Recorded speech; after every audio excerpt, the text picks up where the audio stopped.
Seguimos con nuestro ciclo de comunicaciones y conversaciones sobre las emociones. El día de hoy vamos a hablar de algo que tiene consecuencias negativas, pero que hay una buena noticia. Está en ti, está en mí poder evitar las consecuencias. Vamos a hablar de la ira, que es una palabra tan corta, pero que son con consecuencias muy negativas.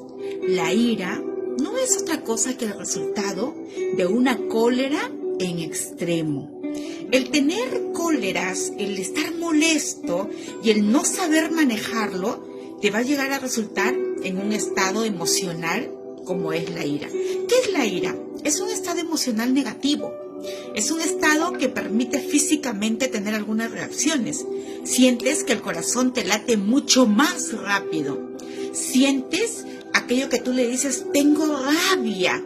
Sientes que tienes ganas de desfogar y lo haces solamente con la violencia. La ira, que son esos enojos guardados, que son esas cóleras almacenadas, te llevan a un tipo de violencia. Y lo peor de todo es que te lleva a actuar violentamente con las personas que más amas, porque son las personas que están a tu alrededor. Luego de esto, la consecuencia para ti es de tristeza, pero lamentablemente ya actuaste y ya lo hiciste. ¿Cuál es lo ideal? De que puedas aprender a controlar la ira. Y es una gran pregunta. ¿Se puede controlar la ira? Y la buena noticia es que sí, con mucho tino, con mucha calma, con paciencia y con mucha sabiduría, la ira la puedes controlar. ¿Cómo debemos aprender a controlar esta emoción de la ira? En primer lugar, tienes que tomar una gran decisión. Una decisión de poder tú decir que en el momento de cólera y de amargura debe de estar calmado. Aprender a hablarte y decir, cálmate. Aprender a decirte, tú sí puedes. Respira y cálmate. Tienes que empezar a decirte stop, porque esto es algo serio. Cuando hay algo que a ti te moleste, que es el principio de llegar a esa ira, exprésalo.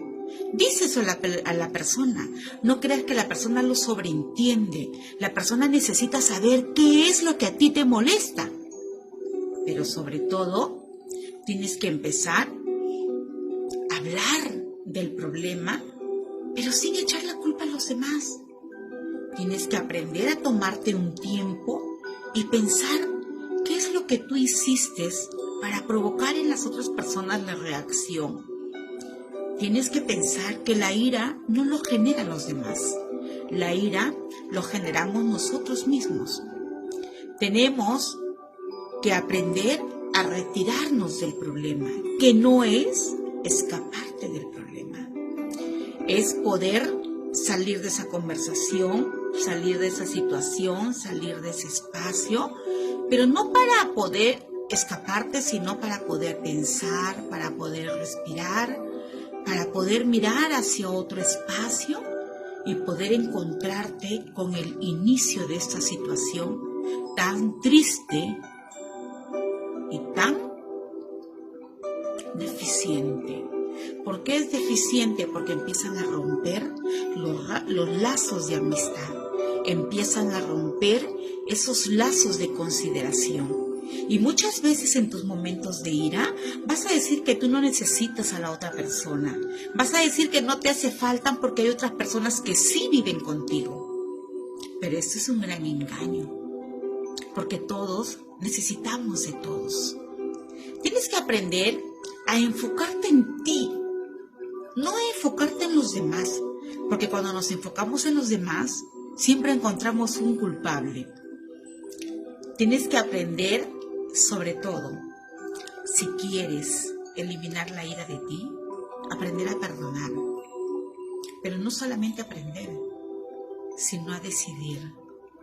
Yo te quiero dejar el mensaje que el perdón es un reto para ti, para que tú puedas vivir en armonía con los que están a tu alrededor. Digámosles no a la ira, sabiendo gestionar nuestras emociones. y digámosle sí a la paciencia, sí a la tolerancia, sí al entenderme, sí al asumirlo, para que los cambios de mi vida sean para mejora. Yo te invito a tener el dominio de esas emociones negativas y claro que lo vamos a poder.